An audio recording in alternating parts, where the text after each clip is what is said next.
those were the headlines that were. Teddy takes the top job with record youth injection. Northern Rock rolls onto life support. And Domitian Flavian family fix secures throne with hairpiece solution. And later, news from the military front. The Croatian dwarf legend reports 3 successive victories over nothing, having developed a new fighting system based on acupuncture. Those are the headlines.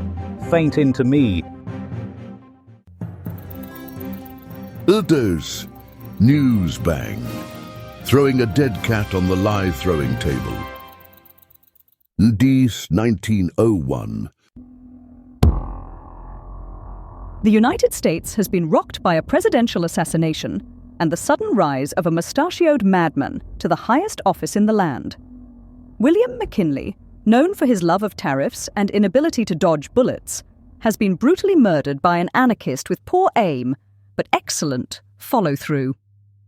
Enter Theodore Roosevelt, a man so young and energetic that he once ran up the Washington Monument just to get a better view of his new domain. At the tender age of 42, Roosevelt has become the youngest president in history, causing widespread panic among the nation's elderly politicians.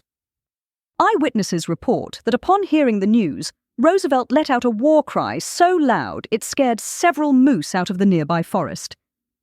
"By Jove! I'll run this country like I run upstairs, 2 at a time and with reckless abandon," he reportedly exclaimed while simultaneously arm-wrestling a grizzly bear and drafting new conservation laws. It is a situm. 2007. The Northern Rock Bank has been caught with its trousers down and its piggy bank empty. The Bank of England, acting as a financial superhero, swooped in to save the day with a liquidity support facility, which is just a fancy way of saying they're giving Northern Rock a massive IOU. This unprecedented move has sparked the UK's first bank run in 150 years, with panicked customers forming queues longer than the line for free sausage rolls at Greggs. One frantic depositor, Nigel Penny Pincher, was seen trying to withdraw his life savings of PS 3.50 and a packet of Quavers. Financial experts are calling this the greatest disaster since someone thought it was a good idea to put pineapple on pizza. The crisis has exposed the UK banking system as being about as stable as a drunk flamingo on roller skates. In response, the government has announced plans to establish the Financial Services Authority, which will be tasked with making sure banks don't get too frisky with other people's money. Meanwhile, Northern Rock executives are reportedly considering a career change to something less risky, like juggling chainsaws or wrestling crocodiles. Embodies 81. Ancient Rome now, and Domitian, the younger son of Vespasian, has seized the Roman throne following the sudden and totally not suspicious death of his brother Titus. Witnesses report seeing Domitian lurking suspiciously near Titus's bedchamber with a pillow and a vial of mysterious liquid just moments before the emperor's untimely demise. The new emperor wasted no time in establishing his reign of terror, immediately ordering the execution of anyone who looked at him funny. Quintus Maximus, a local fishmonger, told our reporters, "I sneezed in his general direction and now I'm scheduled for crucifixion next Tuesday." Domitian's first act as emperor was to declare himself a living god and demand that all citizens refer to him as his divine flatulence. The Senate, now reduced to a quivering mass of togas, has acquiesced to his every whim, including his decree that all Rome's fountains be filled with wine and that Wednesdays be renamed Domitian's Big Boy Day. News bang.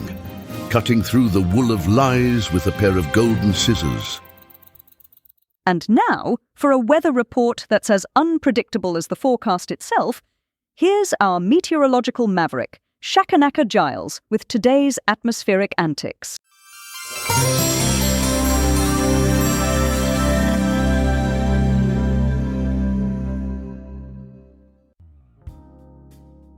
Alright, weather watchers, let's dive right in. Here's what's in store for this crisp autumn day. Over in the south, we're expecting a bit of a typhoon tango, a real Sarah-inspired shimmy. Winds will be whipping up a frenzy, about as erratic as a toddler on a sugar high. Might want to batten down the hatches lest your roof ends up in the next county. Now, shifting north, the rain will be pouring down like a celestial waterfall, the kind that'd make even Noah reach for his trusty ark. Flooding's on the cards, so best keep those wellies handy. Might even see a few landslides, like nature's own game of Jenga. And let's not forget our friends across the pond. The Filipinos are in for a real soggy surprise, the kind that'd make even a duck do a double take. Farmers, you might want to kiss those crops goodbye. This storm's got a real appetite. In summary then, batten down, splash about, and wave goodbye to the veggie. That's your weather, folks.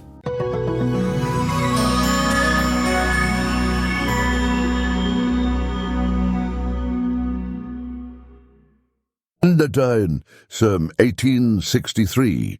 The Union Army has captured Little Rock, Arkansas, in a stunning display of military might that has left Confederate forces reeling. Major General Frederick Steele's troops stormed the state capital, leaving the Confederacy's grip on Arkansas hanging by a thread. The Battle of Bayou Forge proved decisive, with Union cavalry charging through Confederate defenses like a hot knife through butter. This triumph not only disrupted Confederate rule, but also paved the way for a new Union-loyal government. For more on this historical turning point, we go to our war correspondent Brian Bastable. As I take you to the blood-drenched streets of this fallen city, a heavy stench of death pervades the air. This is Brian Bastable reporting from the hellish front lines. Moments ago, cannon fire roared as the Union Army launched a final assault on the Confederate stronghold of Little Rock. Despite fierce resistance, the rebels' efforts were futile against the Union's superior numbers and firepower. With the city's fall, Confederate soldiers retreated, leaving a trail of destruction and carnage. Streets are littered with mangled remains of men and horses, victims of relentless Union artillery. Yet a twisted beauty emerges amidst the chaos. The setting sun, casting a haunting glow over the smoldering ruins, mingles with dark smoke clouds, creating a tableau of both horror and magnificence. In this horror, hope persists. The Union's victory at Little Rock marks a pivotal turn in the war, signaling a shift in their favor. However, the fight is far from over, and the road ahead remains perilous. As long as brave souls fight for their beliefs, the cause of freedom shall prevail. Thus, with the sun setting on this hallowed battleground, I commit to bringing you the raw truth of this brutal war. This is Brian Bastable reporting from the heart of the storm. 1979. Afghanistan's President Nur Muhammad Taraki met an untimely end today at the hands of his rival, Hafizullah Amin. This power struggle, fueled by differing views on socialist reforms and Soviet influence, plunged the nation into chaos. Amin's brief reign set the stage for the Soviet invasion, turning Afghanistan into a Cold War battleground. The repercussions of this bloody coup still echo today. For more on this story, we go to our correspondent, Ken Schitt. Good evening, you degenerate bastards. It's 1979, and the shitstorm in Afghanistan just hit Category 5. Nur Muhammad Taraki, the commie poster boy of Kabul, just got his ticket punched by his own right-hand man, Hafizullah Amin. Talk about a backstabbing son of a bitch. Taraki, the softer side of Soviet ass-kissing, wanted to take it slow with his socialist wet dream, but Amin, this power-hungry cockroach, wanted to go balls to the wall with his radical reforms. It was like watching two bald men fight over a comb, except the comb was an entire fucking country. The Soviets, those vodka-chugging puppeteers, had their hands so far up Taraki's ass they could taste what he had for breakfast. But Amin, he told them to piss off and tried to play footsie with the West. Big mistake, comrade. This clusterfuck of a coup sent Afghanistan spiraling faster than a drunk on a merry-go-round. The countryside went to hell, opposition grew like mold on week-old bread, and the Soviets decided it was time to crash the party with tanks and AK-47s. So here we are, knee-deep in the quagmire of Cold War bullshit. The US and USSR are measuring dicks while Afghanistan burns. It's a powder keg with a lit fuse, and we're all just waiting for the big boom. This is Ken Shit, reminding you that in the Game of Thrones, you win or you die, and sometimes you get both. Good fucking night, Kabul. And 1960. And on this day in 1960, a seismic shift in the global oil industry occurred as OPEC was born. 5 nations, clearly dissatisfied with their meager slice of the petroleum pie, decided to band together in what can only be described as a hydrocarbon huddle of epic proportions. The result? A cartel so powerful it could make Western economies quiver faster than you can say fill her up. For more on this slippery situation, we go to our economics correspondent, Hardiman Pesto. Martin, I'm here in Baghdad where the atmosphere is electric as 5 nations have just founded OPEC. I'm joined by Dr. Fatima Al-Oily, a leading expert on petroleum economics. Dr. Al-Oily, what's your take on this historic moment? Well, Hardiman, it's certainly a significant development in the global oil industry. These countries are aiming to have more control over their natural resources and... Fascinating stuff, Dr. Al-Oily. Martin, did you know that OPEC stands for Organization of Petroleum Exporting Countries? It's quite clever, really. Yes, Pesto, I think most people are aware of that. Can we get back to Dr. Al-Oily's analysis?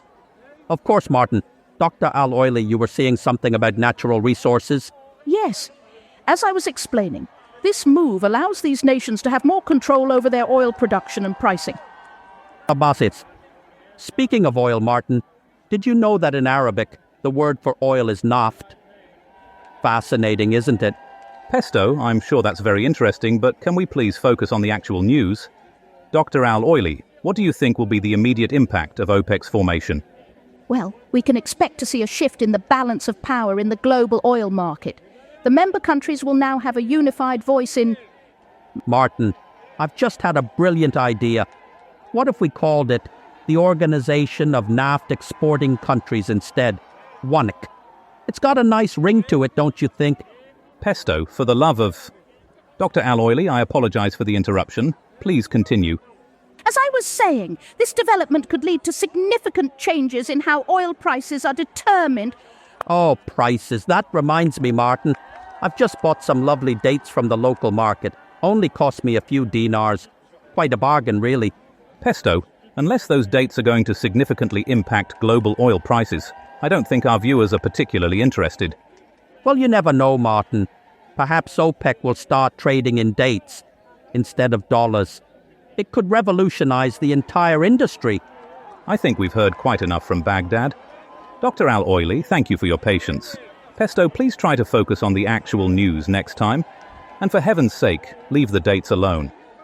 This 1901. On this day in 1901, young Theodore Roosevelt, a man barely old enough to grow a respectable mustache, ascended to the presidency following the tragic demise of William McKinley.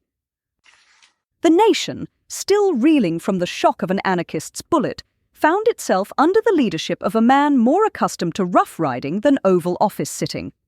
Reports suggest that Roosevelt's first act as president was to demand a larger desk to accommodate his oversized personality. For more on this unprecedented power shift and its implications for mustache grooming in the White House, we go now to our American correspondent, Melody Wintergreen.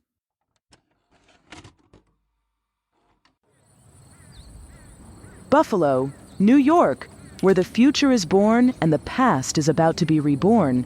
For this is the site of the Pan American Exposition, where 8 days ago, President William McKinley was felled by the bullet of anarchist Leon Czolgosz. And now, the vice president who stepped into McKinley's shoes, the young and vigorous Theodore Roosevelt, prepares to take the oath of office, becoming the 26th president of the United States at the tender age of 42. The crowd gathers, breathless with anticipation, as a new era dawns on the nation. Flanked by his wife Edith and a phalanx of Secret Service agents, Roosevelt strides to the makeshift dais, his famous teeth gleaming, his famous spectacles flashing in the bright autumnal sun. As the Chief Justice administers the oath, a hush falls over the assembly. I, Theodore Roosevelt, do solemnly swear. The words echo, charged with the weight of history. And with that, the boy from Oyster Bay becomes the leader of the free world, the youngest man ever to hold the highest office. But this is no ordinary transition of power, for McKinley's tragic demise has shaken the nation to its core, leaving a vacuum that only Roosevelt's boundless energy and ambition can fill. The age of the Rough Rider has begun, and America braces itself for a presidency like no other. As the new president strides away, the crowd erupts in cheers, sensing that the future has arrived, and it comes bearing a big stick. Melody Wintergreen, Newsbang, reporting from Buffalo, New York. In the Newsbang, truth sessionalizing the ordinary and extraordinary alike. It in 1752. Calamity Prendeville brings us a tale of scientific wonder and British ingenuity that will surely leave you questioning the very fabric of time itself.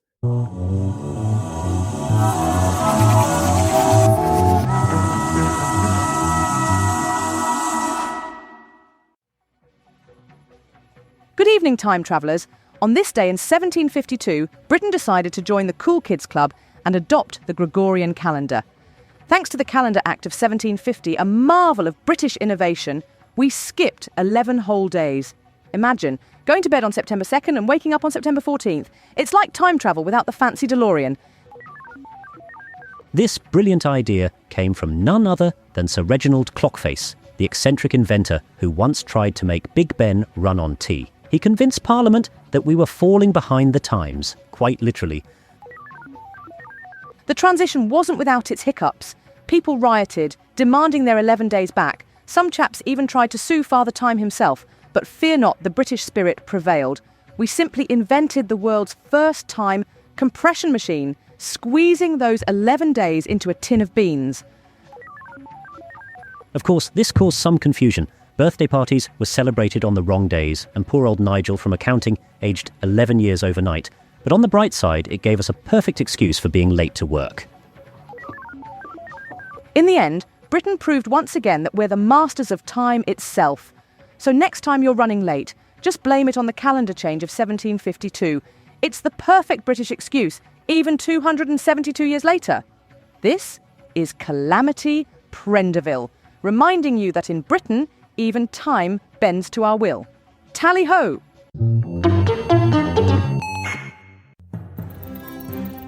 Newsbang, serving up news, not hosing down facts. For a special report on the historical significance of Fort Manoel in Malta, we turn to our royal correspondent, Sandy O'Shaughnessy. Nice and easy.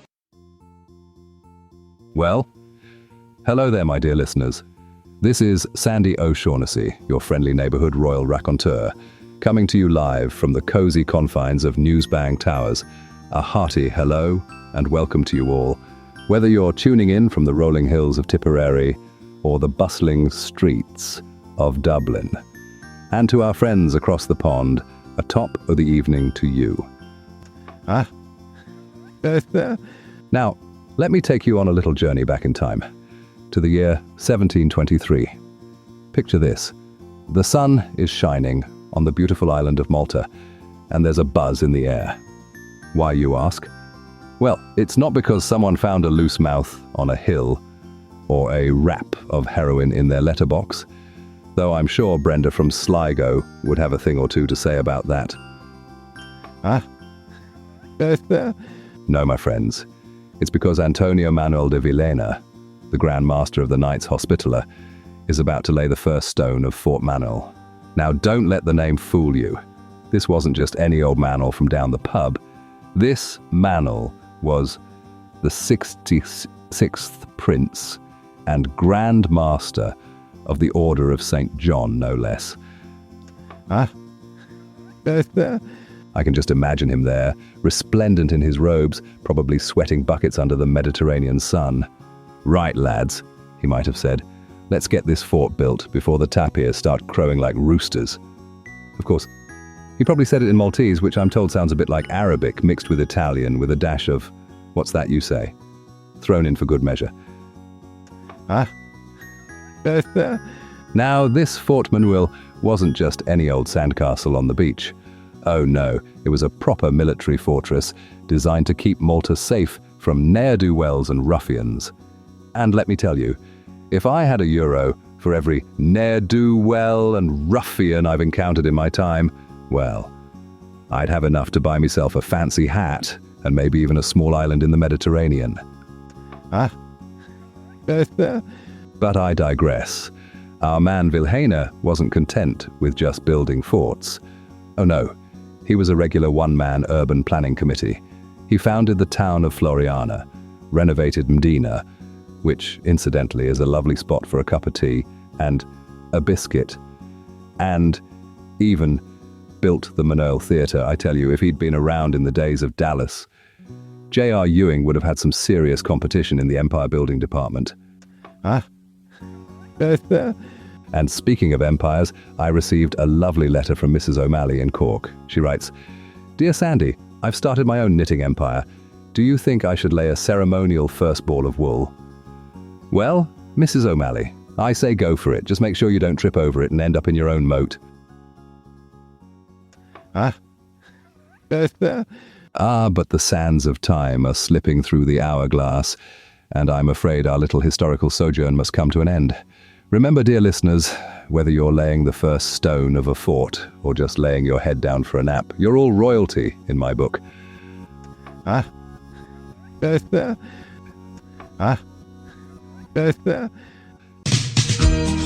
over the country for everyone. And on this day in 2007, the Northern Rock Bank experienced a run so severe, it made Usain Bolt look like a casual jogger. The Bank of England's attempt to provide a liquidity support facility backfired spectacularly, causing panicked customers to queue up faster than Brits at a free tea stand. This financial fiasco exposed the fragility of our banking system and led to regulatory changes that had accountants nationwide reaching for their calculators and anxiety medication. For more on this story, we go to our business correspondent, Perkins Stornoway. Northern Rock's borrowing and lending strategy, Viking, slight becoming moderate, was about as aggressive as a rabid pit bull. Cromarty, east or northeast, force 3 or 4. They relied on short-term loans, or wholesale funding, as the money lenders call it, Hebrides, occasionally poor. But when the market got the squits, those loans dried up quicker than a puddle in the Sahara. The old lady of Threadneedle Street, Shannon, occasionally rough, announced some liquidity support. German bite, moderate or good. Well, that set the cat among the pigeons. Panic spread like butter, and customers started queuing up outside Northern Rock branches. Trafalgar, west or northwest, force 4 or 5. It was the first bank run since Queen Vic was on the throne. The number of people withdrawing their oof made Northern Rock's liquidity problems even more oofy. Biscay, rain at times. This crisis exposed the UK banking system's vulnerabilities like a flasher in the park.